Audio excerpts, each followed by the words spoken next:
우리에게 주시는 하나님의 말씀은 여호수아 7장 2절부터 5절까지입니다. 여호수아가 여리고에서 베델 동쪽 베다웬 곁에 있는 아이성으로 사람들을 보내면서 그들에게 올라가서 그 땅을 정탐하라고 지시하니 그 사람들이 올라가서 아이성을 정탐하였다. 그들이 여호수아에게 돌아와서 이렇게 말하였다. 모든 백성을 다 올라가게 할 필요가 없을 것 같습니다. 2,000명이나 3,000명만 올라가도 아이성을 칠 수 있습니다. 모든 백성이 그 성을 치느라고 다 수고할 필요가 없을 것 같습니다. 성 안에 있는 사람들의 수가 얼마 되지 않습니다. 백성 가운데서 약 3,000명이 그리로 올라갔다. 그러나 그들은 도리어 아이성 사람에게 피하여 도망쳐왔다. 아이성 사람은 이스라엘 사람을 36명쯤 죽이고 성문 앞에서부터 서바림까지 추격하여 비탈길에서 그들을 쳤으므로 백성의 간담이 서늘해졌다. 아멘. 이스라엘 백성이 요단강을 건너 가나안 땅에 들어와 제일 먼저 만나 전쟁을 치른 성이 여리고성입니다. 여리고성 전투는 성경에서 아주 유명한 전투 중 하나입니다. 여리고성은 아주 튼튼한 성임에도 불구하고 하나님께서 그 성을 흔들어 버리셔서 큰 어려움 없이 첫 번째 성을 점령하게 되었습니다. 이스라엘 백성은 여리고성을 멸망시킨 뒤 이제 그 다음 성인 아이성으로 진군을 했습니다. 그런데 그 성은 여리고성보다 작은 성이었습니다. 정탐꾼의 보고가 굳이 다 갈 필요가 없고 2,000~3,000명 정도 보내면 될 것 같다고 해서 그래 그러면은 3,000명 그 정도 보냈습니다. 많은 숫자가 아닙니다. 군사치고는. 그런데 웬걸 패배를 당하고 쫓겨 돌아온 것입니다. 첫 번째 성, 훨씬 더 크고 강한 성은 하나님의 도움으로 아주 쉽게 점령을 한 반면 두 번째 성은 그 성보다는 훨씬 더 작은 성입니다. 사는 인구도 적고 또 성 자체가 그렇게 강한 그런 나라가 아니었음에도 불구하고 패배를 당한 것입니다. 일이 이렇게 되니 사람들의 사기는 말이 아니었습니다. 여호수아 7장 5절입니다. 제가 한번 읽어보도록 하겠습니다. 아이성 사람은 이스라엘 사람을 36명쯤 죽이고 성문 앞에서부터 서바림까지 추격하여 비탈길에서 그들을 쳤으므로 백성의 간담이 서늘해졌다. 어떻게 되었다고요? 이게 대래 이제 36명이 사망을 하고 오히려 배에서 쫓겨나서 일이 그 지경이 되니까 백성들이 그냥 손쉽게 이길 줄 알았는데 대패를 하고 돌아와서 백성의 간담이 어떻게 졌다고요? 서늘해졌다라고 합니다. 이게 사기가 완전히 바닥으로 떨어진 것입니다. 여호수아 7장 6절입니다. 여호수아는 슬퍼하면서 옷을 찢고 주님의 궤 앞에서 얼굴을 땅에 대고 엎드려서 저녁까지 있었다. 여호수아가 이제 유대인들은 아주 슬픔이 굉장히 크면 옷을 찢고 죄를 뒤집어 쓰는 문화가 있었습니다. 그러니까 이게 참담하죠. 이길 줄 알았던 전쟁에서 크게 패했으니 이게 어찌된 일인가 싶어 그냥 하나님 앞에 엎어져 가지고 있었던 것입니다. 이스라엘 장로들도 그를 따라 슬픔에 젖어 머리에 먼지를 뒤집어 썼다. 총사령관이었던 여호수아는 하나님의 궤 앞에 엎어져서 망연자실한 것을 볼 수 있습니다. 이해가 안 됩니다. 여리고성을 무너뜨릴 때 손 하나 까딱하지 않아요. 6일 동안 매일 한 바퀴, 그리고 7일째는 7바퀴. 그럼 총 몇 바퀴입니까? 6바퀴, 7바퀴니까 13바퀴죠. 그냥 일주일 동안 13바퀴를 돌았을 따름입니다. 그리고 그냥 고함을 쳤을 뿐인데 그 난공불락의 성이 와르르 무너졌습니다.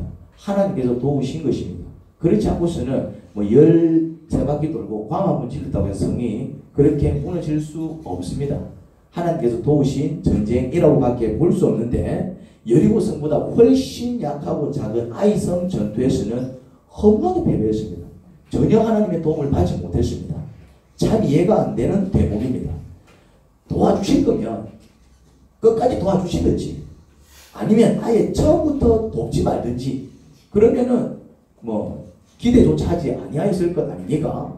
처음에는 막 기적을 체험시켜서 마음을 붕 뜨게 만들어 놓고 이제 다 끝났구나 그런 마음을 가지게 해놓고서는 이거 두 번째는 매몰하셔서 패배를 당하게 하신 이유가 뭘까요? 이럴 때 참 하나님이 이해가 안 됩니다. 여호수아 7장 7절입니다. 여호수아가 아뢰었다. 기도를 이렇게 했어요. 주 하나님, 우리 백성을 요단강 서쪽으로 잘 건너게 하시고는 왜 우리를 아모리 사람의 손에 넘겨 멸망시키려 하십니까? 처음에는 승리하게 놓고는 왜 두 번째는 패하게 하셔서 이제 다 죽게 만드십니까? 그런 얘기입니다. 차라리 우리가 요단강 동쪽에서 그대로 살았더라면 좋을 뻔했습니다. 그냥 막 안 넘어왔으면 좋을 뻔했어요. 그런 기도인 것입니다. 이게 뭡니까 이게? 이거는 뭐 간구기도도 아니고 이거는 뭐 자기 죄악을 자복하는 자복기도도 아니고 이건 무슨 기도입니까? 따지는 기도입니다. 진명기도 뭔지를 모르시는 분들이 있기 때문에 따지는 하나님 뭡니까 이거? 우지 이런 일이 벌어집니까? 우리한테 이럴 수 있습니까? 이게 따지듯이 이제 묻는 그런 기도지요. 7장 9절입니다. 가나안 사람과 그 땅에 사는 모든 주민이 이 소식을 듣고 이제 우리를 애워싸고 이 땅에서 우리의 이름을 없애버릴 터인데 주님께서는 주님의 위대한 명성을 어떻게 지키시겠습니까? 이게 지금 기도 내용이 이해가 됩니까? 우리는 지금 다 죽게 생겼고 이제 하나님의 명성은 이제 땅에 추락할 겁니다. 우짤 겁니까? 이런 내용입니다. 기도치고는 상당히 도발적이지요. 그만큼 여호수아가 믿음이 없어서 그런 기도를 한 게 아니고 상황 자체가 이게 지금 가나안 땅을 점령해야 되는 그런 절대 위기 상황 속에서 첫 전쟁은 승리해서 뭔가 이렇게 기분이 좋았는데 두 번째 전쟁에서 확 패배를 해버리니까 전쟁 안 치러봐서 모르잖아요. 오는 길에 이제 우리 이모님을 모시고 왔는데 우리 이모님이 5살 때 6.25가 발생했대. 그게 갑자기 이제 6.25. 그래서 이제 포항에서 이렇게 피난 왔던 얘기를 했던 전쟁은 끔찍한 것입니다. 전쟁은 이겨야 본전이고 지면 끝나는 게 전쟁입니다. 이기면 본전이고 지면 끝나는 게 전쟁이에요. 어쨌든 이기고 봐야 되는 게 전쟁이다 이 말이죠. 고대 사회는 전쟁이 많았어요. 요즘은 이제 평화협정이 잘 돼 있어가지고 전쟁 잘 안 치르지만 이제 살아남으려면 이겨야 되는데 이제 졌다 이 말이죠. 그 이제 이게 좀 이럴 때는 하나님께서 왜 그러셨는지 이해가 잘 안 됩니다. 그런데 하나님으로부터 응답이 왔어요. 기도를 하니까 하나님께서 이제 이유를 설명해 주셨습니다. 여호수아 7장 10절부터 12절입니다. 빨리 정리하시기 바랍니다. 여호수아 7장 10절부터 12절. 주님께서 여호수아에게 말씀하셨다. 일어나거라 어찌하여 이렇게 엎드려 있느냐. 이스라엘이 죄를 지었다. 나와 맺은 언약 지키라고 명령한 그 언약을 그들이 어겼고 전멸시켜서 나 주에게 바쳐야 할 물건을 도둑질하여 가져갔으며 또한 거짓말을 하면서 그 물건을 자기들의 재산으로 만들었다. 그래서 이스라엘 자손은 원수를 대적할 수 없었고 원수 앞에서 피하여 물러섰다. 그들이 자청하여 저주를 불러들여서 그들 스스로 전멸시켜야 할 물건이 되었기 때문이다. 너희들 가운데에서 전멸시켜 나 주에게 바쳐야 할 물건을 없애지 아니하면 내가 다시는 너희와 함께 있지 않겠다. 이유가 있었습니다. 이유가 하나님께서는 이유 없이 그렇게 행동하시지는 않으셔요. 자, 무슨 말입니까? 사실 하나님께서 여리고성을 무너뜨릴 때 이스라엘 백성에게 당부하신 게 있습니다. 그게 뭐냐면은 두 번째 전쟁부터는 승리한 뒤 전리품을 가져가도 되지만 전리품은 전쟁에서 이긴 나라가 전쟁에 진 나라로부터 그 나라의 물건을 가져오는 게 전리품입니다. 두 번째 전쟁부터는 승리한 뒤에 이제 전리품을 가져가도 되지만 첫 번째 전쟁, 여리고성 전투는 첫 번째 전쟁이었거든요. 첫 번째 전쟁에서는 그 어떤 물건에도 손을 대지 말고 고스란히 하나님께 다 바치라고 했어요. 그런 명령을 내리셨어요. 그래서 대개 전쟁에서 승리하면 패배한 나라로부터 전리품을 챙겨오는 것이 고대사회 전쟁의 관례였습니다. 그리고 여리고성을 함락한 뒤에는 그것이 관례였지만은 여리고성을 함락한 뒤에는 그 성으로부터 그 어떤 물건에도 손을 대지 말라고 하셨어요. 첫 번째 성은 고스란히 누구한테 바쳐라? 나한테 바쳐라. 그런 명령을 이스라엘 백성에게 주셨더랬어요. 그런데 한 사람이 몰래 몇 가지 물건을 가지고 왔나 봅니다. 그래서 누가 그렇게 했는지 제비를 뽑았습니다. 아무도 얘기를 안 하니까 제비를 뽑았습니다. 그래서 13지파가 있는데 13지파 지파를 제비를 뽑으니까 어떤 지파가 뽑혔냐면 유다 지파가 뽑힌 거예요. 그럼 이제 또 유다 지파 안에 여러 가문들이 있을 거 아니에요. 가문들의 대표가 나와서 또 제비를 뽑았는데 세라 가문이 뽑혔어요. 그리고 또 세라 집안에 또 여러 장정들 어른들이 있을 거 아닙니까? 그 장정들이 나와서 제비를 뽑으니까 또 삽디가 뽑혔어요. 그럼 또 삽디 집안 안에 또 여러 이제 또 가장들이 있을 거 아닙니까? 그 밑에 이래 이제 제비를 뽑았는데 누가 뽑혔냐면은 아간이 뽑힌 거예요. 아간이. 그래서 이제 여호수아가 물어봅니다. 야, 니 뭔 짓을 했노? 이제 물어보는 거. 니 뭔 짓을 했노? 그러니까 여호수아 7장 21절입니다. 아간이 이렇게 얘기합니다. 제가 전리품 가운데서 신할에서 만든 아름다운 외투합을 신할에서 만들었으니까 신할산. 이제 우리도 이게 이제 좀 이태리산이라든지 프랑스산이 좀 고급 명품 이 물건들 보면은 눈이 돌아가듯이 이 신할에서 만든 이 외투가 그때는 아주 고급 브랜드에 들어갔나 봐요. 아무튼 신할산 외투 한 벌과 은 200세겔과 50세겔 무게 나가는 금덩이 하나를 보고 탐이 나서 가져왔습니다. 보십시오. 그 물건들을 저희 장막 한 땅속에 갖추어 두었는데 은을 맨 밑에 두었습니다. 뭐라고 얘기합니까? 신할산 외투 한 벌, 은 200세겔, 50세겔 무게 나가는 금덩이를 가져왔다고 합니다. 기가 막히죠. 외투 한 벌, 은 200세겔, 금 50세겔 무게 나가는 그 금덩어리는 한 개인에게는 좀 큰 양일 수 있어요. 금덩어리라든지 은 200세겔이면 좀 적은 양은 아니죠. 외투 한 벌. 한 개인에게는 조금 이게 값어치가 되는 양일 수 있겠지만 나라 전체에서 보면은 그렇게 엄청난 것도 아닙니다. 나라 전체에서 보면은 표도 안 나는 것이죠. 그러니까 누가 가져갔는지도 몰라. 표가 안 나니까. 고작 그런 물건 몇 개 때문에 전쟁에서 패배를 한 것입니다. 또 이렇게 생각하는 게 너무 어처구니 없지 않습니까? 하지만 어쨌거나 그것 때문에 하나님께서 이스라엘 백성을 도울 수 없다고 하시니 아간을 처형할 수밖에 없었습니다. 이제 아간을 처형을 해야 그 죄값을 치러야 하나님께서 도와주시겠다 하니 이제 아간을 처형할 수밖에 없었습니다. 여호수아 7장 25절부터 26절입니다. 여호수아가 말하였다. 너는 어찌하여 우리를 괴롭게 하느냐? 오늘 주님께서 너를 괴롭히실 것이다. 그러자 온 이스라엘 백성이 그를 돌로 쳐서 죽이고 남은 가족과 제사도 모두 돌로 치고 불살랐다. 그들은 그 위에 큰 무더기를 쌓았는데 이것이 오늘까지 있다. 이렇게 하고 나서야 주님께서 맹렬한 진노를 거두셨다. 그래서 그곳 이름을 오늘까지도 아골 골짜기라고 부른다. 그런데 진짜 신기한 것은 그렇게 손을 대지 말라고 한 물건에 손을 댄 아간을 처형한 다음에 죽이고 싶어서 죽인 건 아닙니다. 이제 그 사람을 처형을 해야 이제 하나님께서 도와주시겠다 그러니까 이제 어쩔 수 없이 여호수아는 범죄한 그 사람을 처형할 수밖에 없었습니다. 이제 사형을 내린 거죠. 쉽게 말해서 처형을 했어요. 그 다음에 다시 이제 아이성과 전투를 치렀는데 그때는 대승을 거둡니다. 아간 하나 때문에 나라 전체가 하나님의 도움을 받지 못했습니다. 그것도 외투 한 번, 은 200세겔, 50세겔 무게 나가는 금덩어리 때문에 전쟁에서 패배를 당했습니다. 그렇게 생각하면 아간이 정말 못할 짓을 한 것이죠. 그게 뭐라고? 그 다음 전투에서 승리하면 그 다음부터는 더 많은 외투와 더 많은 금과 더 많은 은을 가져올 수 있는데 그게 뭐라고? 그 사람 하나 때문에 나라가 전쟁에서 패했으니 아간은 정말 못할 짓을 한 거예요.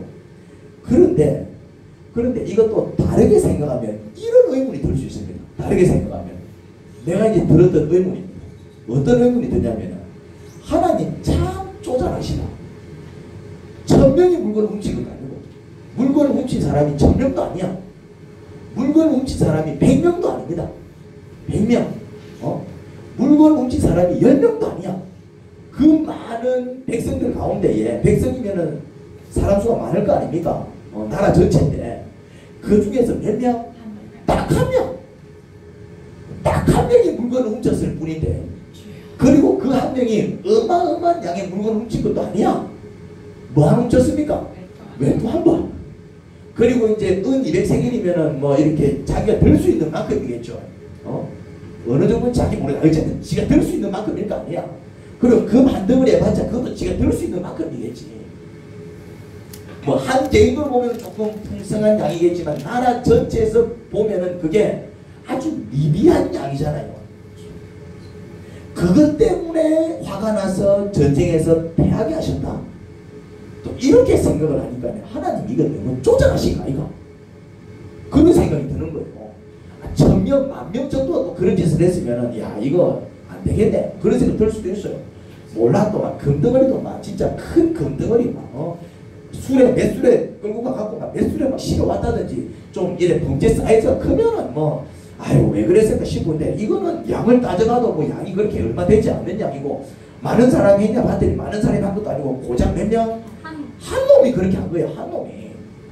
그런데 그 한 명 때문에 하나님께서 삐지셔가지고 안 도와주셨다는 얘기가 이게 이제 또 좀 이게 또 그래 생각하니까는 이게 좀 이해가 안 되는 거예요. 이게 오늘 칼럼을 보면 제가 객관적인 죄와 주관적인 죄에 대해서 기록해 보았습니다. 예, 한번 또 읽어보시기 바랍니다. 칼럼 내용하고도 연결되는데 우리는 객관적인 죄에 대해서는 아주 엄격한 잣대를 대지만 주관적인 죄에 대해서는 그렇지 못합니다. 객관적인 죄가 뭘까요? 객관적인 죄. 그리고 주관적인 죄가 뭘까요? 칼럼에 보면 제가 좀 그 정의를 좀 분명히 써놨는데 나중에 보시기 바랍니다. 지금부터 막 죽을 들고 설치는 지금은 제 설교를 들어야죠. 그거 나중에 보시기 바랍니다. 대국지식이 분들 그거 나중에 얼마든지 집에 가서 봐셔도 됩니다. 지금 내 설교를 들어야지. 내 설교를 이 객관적인 죄는 뭐가 객관적인 죄냐면은 어떤 상황에서든지 죄가 되는 게 객관적인 죄입니다. 그냥 어떤 상황이든 누가 봐도 죄가 되는 게 객관적인 죄입니다. 반면에 주관적인 죄는 어떤 상황 속에서는 죄가 되지만 다른 상황 속에서는 죄가 되지 않습니다. 예를 들면 이런 겁니다. 살인. 살인은 어떤 상황에서든 죄가 됩니다. 고의로 사람을 쳐 죽이든 아니면 내가 실수로 사람을 죽이든 전혀 죽일 의도가 없었는데 실수로 사람을 죽일 수 있잖아요. 죽이든 심지어 나를 죽이려고 하는 사람 내가 이제 이렇게 내가 안 죽으려고 정당방위로 그 사람을 죽여도 살인은 무조건 죄가 됩니다. 물론 죄질에 따라서 고의로 죽였느냐 아니면 실수로 죽였느냐 아니면 죽이려고 하니까 정당방위로 죽였느냐 이제 이런 죄질에 따라서 형벌의 수위는 달라질 수 있지만은 살인은 어떤 경우에도 죄가 됩니다. 이런 죄를 객관적인 죄라고 합니다. 도둑질도 마찬가지죠. 도둑질도 마찬가지죠. 내가 심심해서 훔치든 아니면 배가 고파서 훔치든 뭐 이해는 되잖아요. 얼마나 배가 고파서 훔쳤을까 이해는 되지만은 무조건 죄가 되는 것이죠. 죄질은 달라질 수 있을 것입니다. 이해는 가기 때문에 그런 죄를 객관적인 죄라고 합니다. 우리가 객관적인 죄에 대해서는 다들 어떤 자세를 취하느냐는 아주 엄격한 자세를 취합니다. 실수로 사람 죽였다고 해서 실수로 사람 죽이는 좀 봐주자 이래 얘기합니까? 실수로 사람을 죽였어도 사람을 죽이는 건 아니지 이래 얘기한다 이 말이지. 물론 이제 진짜 고의로 쳐 죽인 사람보다는 뭔가 이제 안 됐다 싶지만은 그래도 사람을 죽인 것에 대해서 객관적인 죄에 대해서는 모든 사람들이 엄격한 잣대를 갖다 댑니다. 그런데 주관적인 죄는 그렇지 않습니다. 주관적인 죄는 특별한 상황 속에서 특별한 사람에게만 해당하는 죄입니다. 오늘 설교 중에 등장하는 아간이 지은 죄가 바로 주관적인 죄입니다. 그래서 그런 생각이 드는 것입니다. 고대 사회에서 전쟁에서 승리한 나라가 패배한 나라로부터 전리품을 가져오는 것은 죄가 아니었습니다. 그거는 그냥 모든 나라들이 전쟁을 치를 때마다 하던 그냥 하나의 관례였어요. 당연한 관례였습니다.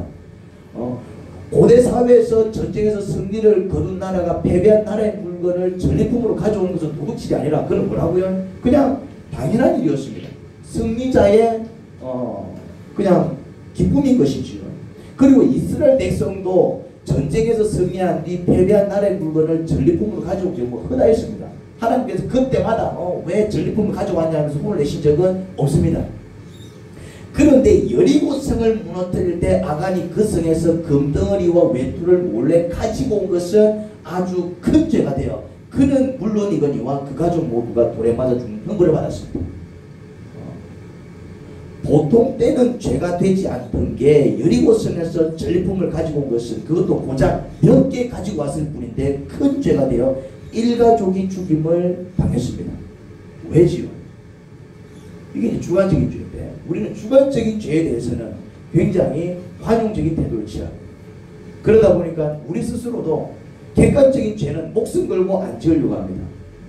여러분들이 암만 화가 나도 심지어 저 인간 쳐 죽이고 싶은 마음이 여기까지 올라와도 살인 잘 안 저지릅니다. 아닙니까?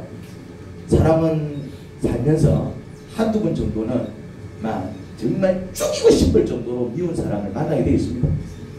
그런 적 없습니까? 그런 적 없는 듯이 지금 저를 쳐다보고 있는데 상담은 그래도 안 됩니다. 그런데 그런 상황이 되었을 때 정말 그 감정을 못 참고 살인을 저지르는 사람은 그렇게 많지 않습니다. 객관적인 죄에 대해서는 다들 어떤 자세를 취하느냐 하면 아주 엄격한 자세를 취합니다. 그런데 주관적인 죄에 대해서는 그렇지 않더라 이 말이죠. 아무튼 여호수아 6장 17절부터 19절입니다. 여호수아 6장 17절부터 19절 제가 한번 읽어보겠습니다. 오늘 제가 저걸 정리해놓고 안 가져와가지고 여호수아 6장 17절부터 19절 이렇게 적혀있습니다. 자, 이거는 이제 여리고성을 무너뜨리기 전에 함락시키기 전에 주님께서 주신 말씀이었습니다. 이 성과 이 안에 있는 모든 것을 전멸시켜서 그것을 주님께 제물로 바쳐라. 그러나 창녀 라합과 그 여인의 집에 있는 사람은 모두 살려주어라. 그 여인은 우리가 보낸 정탐꾼들을 숨겨주었다. 너희는 전멸시켜서 바치는 희생제물에 손을 댔다가 스스로 파멸당하는 일이 없도록 주의하여라. 분명히 주의를 줬어요. 손을 대면 안 된다. 손 대면 너 죽는다. 절대로 손대지 마라. 너희가 전멸시켜서 바치는 그 제물을 가지면 이스라엘 지는 너희 때문에 전멸할 것이다. 전쟁을 치러도 피하게 될 것이다. 이미 말씀을 그렇게 하셨다 이 말입니다. 모든 은이나 금이나 노시나 철로 만든 그릇은 다 주님께 바칠 것이므로 거룩하게 구별하여 주님의 금고에 넣도록 하여라. 첫 성에서 얻은 전리품은 다 누구한테 바쳐라. 대신 두 번째 전쟁부터는 전쟁을 굉장히 많이 치러야 됐거든요. 그 다음부터는 뭐든지 다 가져갈 수 있었습니다. 그냥 첫 번째 전쟁에서만 손을 안 대면 됐었어요.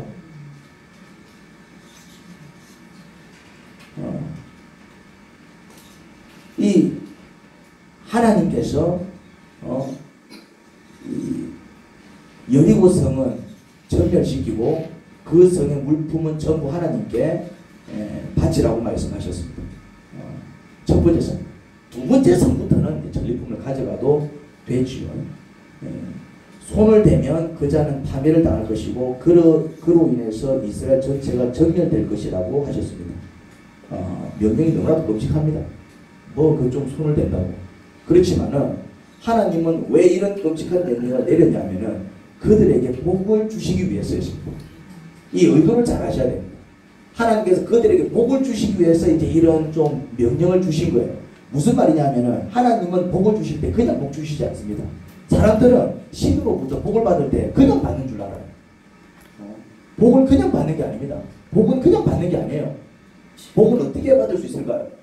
복 받을 짓을 해야 복을 받는 겁니다. 근데 그 복 받을 짓을 누가 정해놨습니까? 하나님이 정해놨어요. 내가 복 받을 짓을 해놓고 내 복 받을 짓을 해주세요. 이게 아니고 하나님께서 정해놓으신 그 행동이 있습니다. 그걸 순종이라고 그러는데 하나님께서는 복을 주실 때 그냥 옛다 복이다 주시는 게 아닙니다. 복을 주시기 전에 반드시 말씀을 주시고 그 말씀에 순종하는지 보십니다. 그게 하나님께서 하나님을 믿는 백성들에게 복을 주실 때 복을 주시는 방법입니다. 그냥 옛다고 복을 주시는 게 아니고 처음에 뭐부터 주신다고요? 말씀을 주십니다. 그래서 이제 그 말씀을 주시고 그래서 그 말씀에 순종하는지 보십니다. 그래서 순종하면은 알겠습니다. 순종하면은 약속한 복을 주십니다. 하지만 그 말씀에 순종하지 못하면은 약속하신 복을 받지 못합니다. 그래서 사실은 하나님께서 너무하신 게 아니에요. 하나님께서 너무하신 게 아니다 이 말이지. 그러면은 아간이 굉장히 어리석었던 것입니다. 그 외투가 뭐라고? 그 외투가 뭐라고? 그 은이 뭐라고? 그 금덩어리가 뭐라고? 탐이 날 수도 있지. 그런 외투 한 번도 안 입어본 사람들은 탐이 날 수도 있어요. 민국 옷 한 번도 안 입어본 사람들은 민국 옷 앞에 걸려있으면 이거 한번 입어볼까? 탐이 날 수 있죠. 외제 차고도 안 몰아본 사람들은 야 괜찮네 나도 한번 몰아볼까? 그런 막 생길 수 있습니다. 탐은 날 수 있지만은 하지만 그것만 딱 참으면은 다음 전쟁부터는 모든 전리품을 나눠 가질 수 있었어요. 그 한 번만 참으면 된다 이 말입니다. 하나님의 말씀이 순종하기 힘든 말씀이 아니었습니다. 그냥 한 번 참으면 앞으로 더 많은 외투, 더 많은 은, 더 많은 금덩어리를 얻을 수 있었단 말이죠. 한 번만 참으면 되는 순종이었습니다. 그런데 그 한 번을 못 참고 불순종해서 나라 전체까지 위기로 몰아넣었다 이 말입니다. 그런데 그거 아십니까? 우리가 아간처럼 삽니다. 우리가 아간처럼 살아요. 많은 사람들이 그렇게 삽니다. 하나님께서 어떤 말씀을 주십니다. 그 말씀을 주시는 이유는 그 말씀에 순종할 때 우리에게 복을 주시기 위해서입니다. 하나님께서는 어떤 말씀을 주신다 이 말이죠. 사랑하는 딸 이렇게 한번 해봐. 사랑하는 아들아 이렇게 한번 해봐. 이렇게 말씀을 주십니다. 우두소순 교회여 너희 교회가 이랬으면 좋겠다고 말씀을 주신다 이 말이죠. 누구에게? 개인에게 말씀을 주십니다. 그 말씀을 주시는 이유가 뭐라고요? 그 말씀을 주시는 이유가 뭐라고요?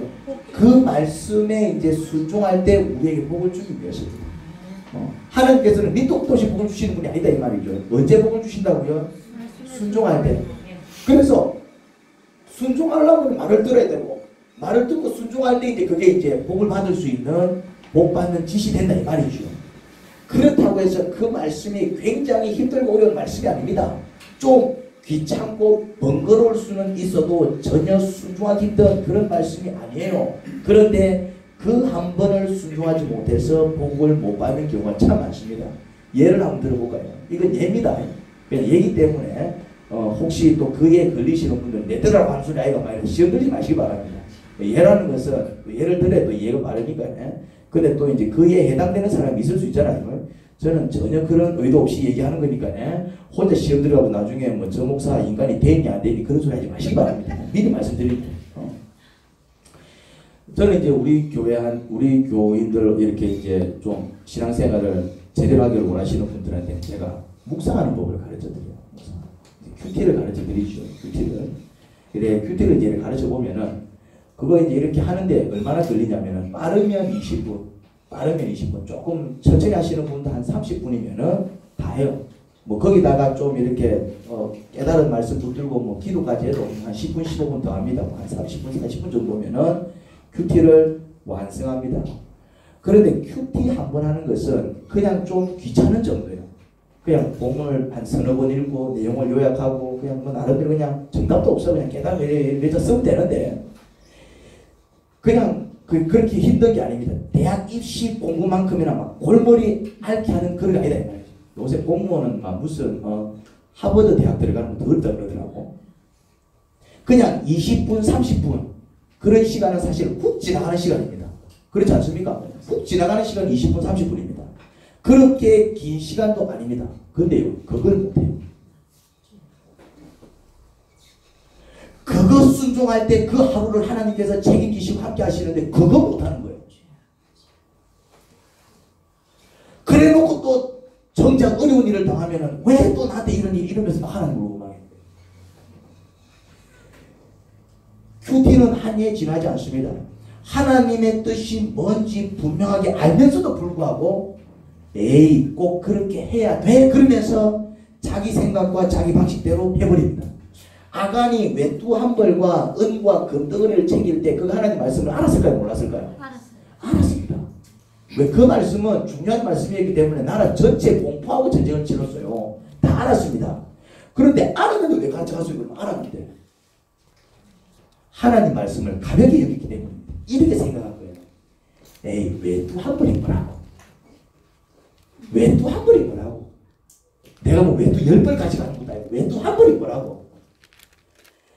금덩어리 그냥 뭐 요 금덩어리 눈에 띄지도 않는 거 뭐 하나는 막 자기한테는 그럴 수 있겠지만 나라 전체 보면 이 금덩어리 하나가 뭐라고? 설마 이거 하나 때문에 하나님께서 삐지실까? 가볍게 여긴 거예요. 하나님은 손대지 마라 그랬는데 그 손대면 그도 전멸당하고 그로 인해서 나라 전체가 어려움을 겪을 것이다. 근데 한 번만 참으면 돼. 그 다음 전쟁부터는 너 다 가져가 하셨는데 그 말씀을 어떻게 여겼다고요? 가볍게 여긴 거예요. 왜 또 한 번이 뭐라고? 내가 수십 벌 가져가는 것도 아니고.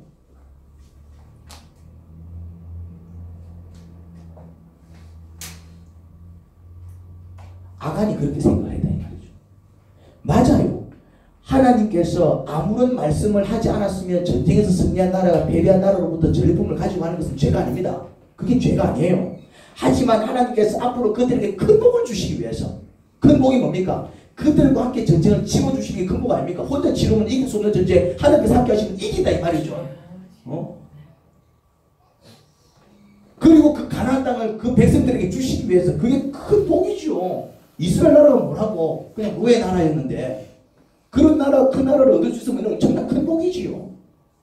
하나님께서 그 복을 그 민족에게 주시기 위해서, 하지만은 그 복을 주시기 위해서 뭘 보셨다? 말씀 한마디 툭 던지셨는데 그냥 그 말씀 한마디에 순종했으면은 그냥 순탄했을 그 길이, 그냥 뭘 주시기 위해서 말씀을 주신 겁니까? 복 주시기 위해서. 복 주시기 위해서. 그런데 복 주시기 위해서 주신 말씀이었지만 그 말씀에 불순종하게 되면 반대로 그것이 뭐가 된다고요? 엄청나게 큰 죄가 됩니다. 왜 엄청나게 큰 죄가 됩니까? 하나님의 도움을 받지 못하게 되니까 그 자체가 이게 이제 죄가 되는 것이지요. 하나님의 도움을 받으면 이길 수 있는 전쟁이지만 도움받지 못하면 진다 이 말이죠. 이기는 거는 축복이지만 지는 건 뭡니까? 불행이잖아요. 이기는 거는 큰 복이지만 지는 건 뭡니까? 큰 저주 아닙니까?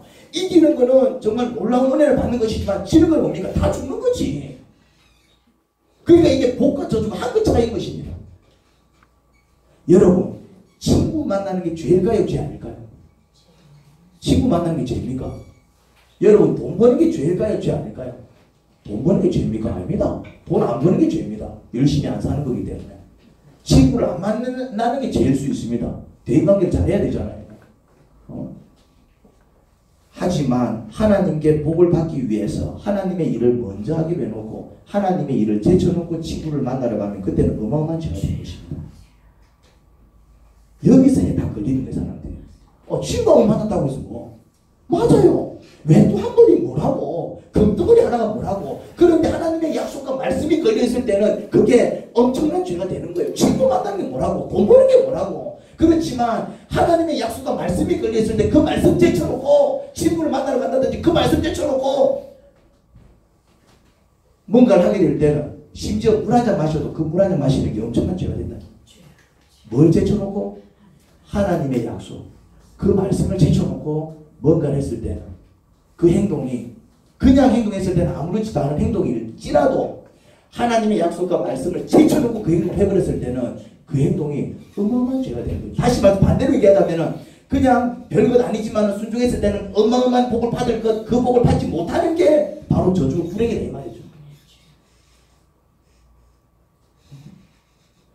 그것 자체는 전혀 죄가 아니지만 하나님의 약속을 어기고 자기 욕심, 자기 야망, 자기 계획, 자기 방식을 쫓아간 행위는 목이 말라서 물 한 잔 마시는 행위조차 아주 큰 죄가 됩니다. 이럴 수 있잖아요. 아니 주일 한번 빼먹어가지고 하나님 너무 하시네. 기도 한번 안 해가지고 하나님 너무 하시네. 아마 큐티 한번 안 할 수도 있지. 그거 하나님 너무 하시네. 예수님 안 믿어가지고 하나님 너무 하시네. 하나님께서 너무하신 게 아니고 그렇게 어렵지도 않은 일인데 그거 하나 순종하지 못하는 우리가 악하고 게으른 것이다 이 말이죠. 우리 자꾸 반대로 생각해요. 그러면은 주일 성수를 매일 하는 거 아니잖아요.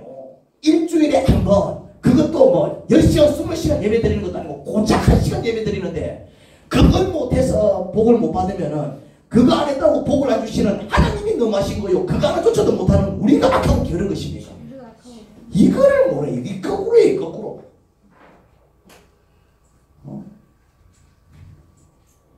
기도 기도를 하루에 10시간, 20시간 하는 게 아니에요. 10시간, 20시간 안 했다고 해서 복을 받는 게 안 받는 게 아니다 이 말이죠. 10분, 20분 안 하는 거예요. 10분, 20분. 10분, 20분은 그렇게 긴 시간이 아니에요. 하나님을 위해서 그 10분, 20분도 못 내는 거예요. 여러분 그건 압니까? 돈을 벌 수 있으면 하루 종일 또 직장에서 중노동을 참고 견딥니다. 1.5배 줄게요. 그럼 야근도 안 되니까요. 돈을 벌기 위해서라면 밤도 새요. 그런데 하나님 앞에 10분을 기도하고 20분 기도하는 거는 인생 카드라 이 말이죠. 그래 놓고 복을 못 받고 그래 놓고 어려움을 당하면 하나님 너무하다고. 하나님이 너무한 게 아니라 10분, 20분 하나님께 못 드리는 우리가 아파서 기어는 것이지.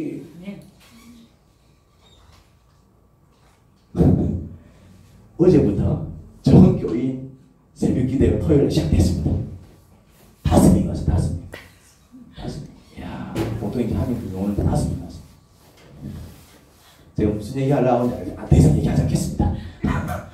매일 나오라는 것도 아니고 일주일에 한 번 나와서 보통 이제 내가 딱 시간 재보니까 대략 이제 한 40분에서 1시간 정도 기도하시더라고요. 못한다요. 그래 놓고 이제 일 터지면은 하나님 너무 하시네. 그래 놓고 하나님 너무 하시네. 몸 아프면 하나님 너무 하시네. 하나님이 너무한 게 아니고 그것조차도 못한 우리가 악하고 게으른 것이라 이 말이야. 첫 성만 나한테 받잖아. 첫 성만. 하나님께서 10성 바치라고 한 것도 아니야. 20성 바치라고 한 것도 아니야. 그냥 첫 번째 성만 나한테 바쳐라. 그러면 모든 전쟁에서 승리하도록 내가 너희를 도울 것이고 그 다음 성부터는 너가 다 줄게 하셨는데 그 말씀에도 순종 못해요. 외투한벌 때문에 하나님 너무 하신 게 아니고 그깟 외투한벌 때문에 순종 못하는 우리가 악하고 욕심꾸러기인 것입니다. 하나님은 우리에게 복 주기를 원하시는 분이십니다. 그래서 우리를 위해서 많은 복을 준비해놓고 저 창고에다 쌓아놨어요. 뭐만 하면 딱 주려고? 이제 순종만 하면 주려고. 그런데 그 창고에 재고가 참 많습니다. 재고가 참 많아요. 전국에는 이름별로 창고가 다 있습니다. 송영미 자매님을 위해서 창고 엄청나게 있다니까요. 정덕 자매님은 창고 엄청나게 있다니까요. 하나님께서는 이 땅에 각 사람이 태어날 때마다 뭐 지느냐면은 그 인생들한테 복을 주기 위해서 뭘 만드냐면은 창고를 만들어서 이제 복 줄 준비를 하고 계십니다. 그게 하나님이십니다. 근데 그냥 복을 주시는 게 아닙니다. 어디에 복을 주신다고요? 말씀을 주십니다. 그래서 이제 그 말씀 한 말씀 순종해 나갈 때마다 이제 쫙 복을 이제 끄집어내고 이제 착착착착착 부어주시는데 이게 그게 안 되는 거예요. 이게 그게 안 되는 거예요. 그래 놓고 다시 이제 누구를 원망합니까? 하늘이 와 이런 놈. 하나님 살아계신 거 맞나? 하나님은 우리에게 복 주기를 원하시는 분입니다. 그래서 우리를 위해서 많은 복을 준비해 놓고 계십니다. 하지만 다 그런 복을 받는 게 아니에요. 그렇게 준비는 되어 있지만은 그 복을 누가 받는다? 순종하는 사람. 하나님께서 주시는 말씀에 순종하는 사람입니다. 누구한테 순종해야 된다고요? 신앙생활 할 때, 특히 교회에서 신앙생활 할 때 조심해야 될 게 뭐냐면은 누구 말씀에 순종해야 되느냐 하면은 하나님이 나한테 주시는 말씀에 순종해야 됩니다. 근데 사람들이 뭘 착각하느냐 하면은 목사님이 이제 설교를 통해서 하나님 말씀을 대언하니까 목사님한테 잘하면은 복을 받을 줄 알아요. 여기서 위험합니다. 목사한테 잘하면 안 됩니다. 여러분들이 저한테 잘하면 누가 기분이 좋을까요? 제가 기분이 좋겠죠. 근데 제가 여러분들 위해서 해줄 수 있는 게 뭐가 있을까요? 아무것도 없습니다. 나는 여러분들의 수명을 1시간도 늘려줄 수 없는 사람입니다. 그냥 이런 일이 있어요 하면 아유 그래요 같이 뭐 탄식을 해줄 수 있어도 여러분들의 문제에 내가 요만큼이라도 뭔가를 해줄 수 있는 사람이 아닙니다. 저는 그런 능력이 없어요. 저한테 잘해봤자 아무 소용이 없다 이 말이죠. 그렇다고 해서 목사를 무시하거나 없이 여기지는 마시기 바랍니다. 저한테 잘한다고 해서 복 받는 건 아니지만 또 사회생활이 그런 거 아니잖아요. 여러분들에서 기도해 줄 수 있습니다. 그래서 잘하시기 바랍니다. 저도 인간이기 때문에 여러분들이 잘 못하면은 뭐 저기 인간에게 이런 생각이 들어가지고 기도 2번 해줄 거 1밖에 안 해줍니다. 솔직하게 여러분들이 뭐 이래 좀 말도 좀 잘 듣고 뭐 잘하면은 기도 2번 해줄 거 괜히 더 생각이 나가고 막 기도 3번 해주고 4번 해주는데 막 꼬장부리 사고 말이지 막 이래 저를 힘들게 하면은 기도 3번 해줄 것도 두 번 해주고 어떨 때는 안 해줄 때도 있습니다. 참고하시기 바랍니다. 참, 그건 중요한 게 아니라 참고만 하시기 바랍니다. 그런데 하나님 말씀을 듣게 되면은 하나님은 여러분들을 위해서 해줄 수 있는 게 굉장히 많습니다. 하나님은 여러분들이 어떤 질병을 안고 있어도 그건 치료해버리십니다. 원하시면은. 하나님은 여러분들의 재산, 여러분들이 스스로 해결하지 못하는 모든 문제 하나님께서 원하실 때는 척척척척 해결하십니다. 언제? 하나님께서 원하실 때에. 그런데 그 복을 언제 받는다? 하나님한테 잘 비야지. 하나님한테 잘 비야지. 하나님한테 잘 비는 거는 그렇게 어렵지 않습니다. 하나님께서 야 이렇게 한번 해봐 툭 던지는 그 말씀에 순종할 때 그냥 복이 쏟아지는 것입니다. 그런데 하나님의 말씀은 아까도 말씀드렸지만 우리가 절대로 알 수 없는 그런 어려운 말씀이 아니에요. 다 하늘나라에 가고 별 하나 따가와 그럼 내가 해달라 다 해줄게. 그것이 누가 별 따고 바다에 가가지고 진주 하나 키워봐 그럼 해달라고 다 해줄게. 진주를 누가 키우나 말이지. 근데 하나님께서 그렇게 말씀 안 하시더라고요. 이렇게 말씀하십니다. 부모한테 잘해. 그러면 좀 우리 부모님이 좀 내 마음에 안 들지만은 하나님께서 그렇게 말씀하시니까 알겠습니다. 부모한테 잘했더니 복이 오더래 이 말. 그런 거요. 이 집사람한테 좀 잘하지. 요새 한 번 붙어가지고 말이지 별로 이제 막 집에도 들어가기 싫은데 하나님은 또 그런 말씀을 하신다. 하나님 용서하면 안 될까? 용서하기 싫은데 말이지. 근데 그게 하나님 말씀이에요. 그게 하나님 말씀이에요. 그래서 그냥 순종하면 어떤 일이 벌어진다고요? 순종했다라는 이유로. 제가 그래서 큐티에 목숨을 거는 것입니다. 신앙생활 잘하려면 두 가지만 잘하면 돼요. 다른 건 필요 없어요. 내가 볼 때 다른 거 필요 없어. 헌금 많이 안 하셔도 되고요. 봉사 많이 안 하셔도 됩니다. 목사들은 막 헌금의 목숨을 걸고 봉사의 목숨을 거는데 헌금은 누가 좋아하느냐면 하나님께서 좋아하시는 게 아닙니다. 누가 좋아할까요? 목사들이 좋아해요. 하나님은 돈을 좋아하지 않습니다. 목사가 돈을 좋아해요. 목사님들이 헌금 설교를 많이 하는 이유는 하나님이 돈을 좋아해서 야, 이 목사 헌금 설교 좀 해라. 교회 재정이 이게 뭐고 하나님의 명을 받들어서 목사들이 헌금 설교를 하는 게 아니고 헌금 설교를 목사들이 많이 하는 이유는 저가 돈을 좋아해서 그래요. 어떻게 할까요? 나도 헌금 설교하고 싶습니다. 나도 돈 좋아한다고요. 근데 하나님은 돈을 그렇게 좋아하지 않습니다. 하나님은 돈을 주시는 분이세요. 봉사요. 봉사하려고 신앙생활 하는 게 아닙니다. 봉사하면 누가 좋아할까요? 봉사하면 누가 좋아할까요? 내가 좋지. 여러분들이 와서 교회 청소하고 여러분들이 와서 말이 설거지하고 밥하고 이러면 누가 좋습니까? 내가 좋지. 내가 안 해도 되니까네. 여러분들이 교회 청소하니까 내가 다 하잖아. 여러분들이 설거지하면 내가 설거지 한다고요. 하면 내가 좋지. 해주면 내가 좋지. 근데 신앙생활은 그게 아니에요. 신앙생활 잘하는 거는 그냥 두 가지만 잘하면 됩니다. 첫 번째는 하나님이 나한테 뭐라고 말씀하시는가 그거든요. 하나님께서 나한테 뭐라고 말씀하시는가. 그 두 번째는 뭡니까? 하나님께서 이렇게 나한테 말씀하시는 것 같아 하고 뭔가 느꼈어. 그럼 뭐 하면 됩니까? 이제 그거 이제 순종하게 돼 있습니다. 그러면 그때부터 복이 터지는 거예요. 그게 신앙생활 잘하는 겁니다. 이 각자에게 주시는 하나님의 말씀을 듣지 못하고 들어도 순종하지 못하면 헌금 아무리 많이 하고 봉사 아무리 많이 해도 하나님으로부터 아무런 복을 받지 못합니다. 복은 그렇게 받는 게 아닙니다. 하지만 반대로 그거 잘하면 하나님이 나한테 뭐라 말씀하시지 그거 들을 줄 알고 그래서 그게 하나님 말씀이야 그게 하나님 뜻이야 그럼 내가 한번 그렇게 살아보지. 그거 잘하면 신앙생활이 정말 신납니다. 하나님 말씀을 들어요. 그게 하나님 뜻입니까? 알겠습니다. 그러죠. 그리고 순종합니다. 아니면 순종하기 어려울 때도 있어요. 때로는 나 도저히 그렇게 못하겠는데요. 그러면은 하나님께 은혜를 구하면 순종할 수 있도록 도와줍니다. 그렇게 도움을 받아 순종합니다. 그러면은 하는 일마다 잘 되는 축복을 누리는 신앙생활이 얼마나 재밌는지 모릅니다. 하나님께서 도우시네 말이죠. 하나님께서 도우셔서 장사가 잘 되는 거요. 하나님께서 도우셔서 치료를 받아야 치료가 잘 되는 거요. 하나님께서 도우셔서 내가 뭔가를 계획하고 일을 할 때 잘 되는 거요. 하나님께서 도우셔야 일이 잘 되는 것이 하나님이 안 도우면 내 힘으로 대다가 말아버려. 하다가 막힌다 이 말이죠. 하다가 막히면 못 잡을 건데 의사가 이럽니다. 방법 없습니다. 그럼 못 잡을 건데 의사는 방법이 없어도 하나님께서 살려줄게 하면 살아난다니까네. 사람들은 야 이건 방법이 없어. 길이 없어. 답이 없네. 그래도 하나님께서 내가 길 열어줄게 하면 길이 열린다니까네. 그런데 하나님 한 것이 혼자 생각하니까네 될 때도 있어. 늘 안 되는 건 아니에요. 될 때도 있지만 안 될 때 무너지는 거야. 안 될 때 무너지는 거야. 안 될 때. 그게 하나님의 도움을 받는 사람과 도움을 받지 못하는 사람의 차이입니다. 하나님의 도움을 받는 사람들은 안 될 때도 된다 이 말이죠. 왜 됩니까? 되게 하시는 하나님. 만약에 하나님께서 그거 아니다 싶을 때는 어떻게 하십니까? 야 그거는 아니다. 복권을 샀더니 하나님 이거 당첨시켜 주십시오. 야 그건 아니다. 말리실 때도 있습니다. 왜 말리실까요?